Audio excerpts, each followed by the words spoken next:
Now, let's go back to James Melville, political and social commentator. Hi, James. I just want to remind you of something that happened on Sky News on Sunday morning. It was when Nigel Farage, our friend again, he's managed to get a few headlines today, I'll tell you. He was being interviewed by Sir Trevor Phillips, and this is what happened. We have a growing number of young people in this country who do not subscribe to British values, in fact, loathe much of what we stand for. So what do you do? Who are we talking about there? Oh, I think we see them on the streets of London every Saturday. What do they look like? Oh, we're talking about... What do they look like? Are we talking about Muslims here? We are. And I'm afraid I found some of the recent surveys saying that 46% of British Muslims support Hamas. So there you are, James. Now, what happened after this was, Trevor Phillips cried racism. They all came piled down on him like a pile of bricks. The Guardian running great high for looting. Oh, this is racism. Race. You're a racist. Look, this is a sensible point that grown-ups should be able to discuss in the lead up to a general election. A recent survey did reveal or found, according to this survey, that 46% of British Muslims support Hamas. Now, people may not agree with Farage, but when he says that he fears that many of these people taking part in these demonstrations, the pro-Palestinian demonstrations that snake through our cities every Saturday, every weekend, and many of these people who say they support Hamas, he says that he fears they don't share our traditional British values. Now, is that an outrageous thing to say? Is that not a sensible thing that we ought to be discussing? Why on earth do we shut ourselves down? Why do we close down grown-up debate by playing the race card? It is pathetic. Yeah, I agree and disagree. I am all for having debate. We touched on this earlier about having more debate, and I think, it's healthy. We need different sides of the debate, but we also need somewhere to find some common ground. And I think it's gone for a while, but since the conflict, since it escalated from October the 7th onwards, I was reading the other day that there's been an escalation in the UK in terms of hate crimes and violence, anti-Semitic linked and also Islamophobic linked or anti-Muslim hatred. It works both ways, and I think that's a dangerous byproduct of this conflict. And I find it frustrating. I think you can't have these thoughts in your head at the same time. To condemn what Hamas has done, but also condemn the escalation driven by the Israeli government. It is possible to say those things at the same time without getting smeared by one side or the other. The only thing I'd say, James, is that escalation, it's not actually being driven by the Israeli government. It's being driven by what's happening in Gaza. I don't blame people for reacting emotionally to that, but it's not as if the Israeli government is deliberately trying to inflame feelings in Britain. It's just a byproduct of that awful conflict. But everything you're saying, I accept what you're saying. We should be able to debate this. And that's what, Nigel Farage has brought up a perfectly valid point.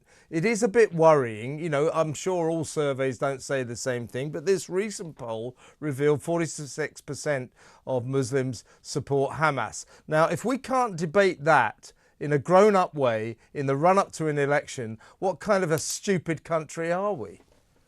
Yeah, and I also think we need to have a debate because it came under the auspices of what is British values. Yeah. Well, there is that. That's like an age-old question. That's like a 3-hour debate. I get that, yeah. In itself. But for me, there's certain characteristics that, and I don't like the phrase British values. But there's certain aspects that, such as, the adherence to the rule of law, democracy. Do you remember democracy? That old-fashioned thing. And it's also about community spirit. It's also about, hoping for a better future for our children, good neighborhoods, good public services, values in terms of enterprise culture and generosity of spirit, and also inclusiveness. And I think Britain has largely been pretty much at the center of those values compared to many other countries. I'm not saying everything's perfect in Britain, far from it. But a lot of the problems that have developed in Britain over the last 3 or 4 decades is the politics of division. Yeah. There's too many people are now getting embroiled in culture wars, and they're framing it in ways on whatever the debate, or to extreme versions of the debate, and somewhere in the middle there is nuance. And that nuance can only be found with effective and decent debate, and bringing the people who are at front and centre of the issues into that debate rather than smearing them. Yeah. This goes back even the COVID era. Against lockdowns, COVID idiot. Yeah. Question aspects of the vaccine, anti-vaxxer. Yeah. Raise any issue on the whole issue around Gaza, either Islamophobic or anti-Semitic. Yeah, that's right. Yeah. And yet some people are, but the majority of people aren't. And this is one of the reasons why the majority of people in this country are walking away from debate in this country. They're either too scared to put their head above the parapet because they're worried about getting shut down and cancelled and suppressed or vilified, or they just can't be bothered because the debate is lurching to the extremes. And even the 5 days of this election campaign, that has happened. Somewhere in the middle, we need to keep and protect the freedom of expression and freedom of speech, but we need to bring together the grown-ups in the room to actually understand that nothing is basically black and white extremes. It's not a binary choice. It's somewhere in the middle. That's why I totally agree with you. Proper debate. It's not about whether or not you or I or anyone else agrees with Farage and the line he's taking. It's that it's a perfectly valid line to take that we should discuss. We should also discuss the polar opposite viewpoint. But what we do is, Farage says something like that. I'm a bit concerned about this poll saying that 46% of British Muslims support Hamas. And everybody starts shouting racist, shut up, you can't say that. We're never going to get anywhere. We're never going to sort out any of our cultural problems unless we allow ourselves the oxygen required for free and grown-up debate, right? Completely agree. I think it's got worse since Brexit. I agree with that. Brexit. But Brexit was over that era where social media was taking off as well. I think the two things are combined. Yeah.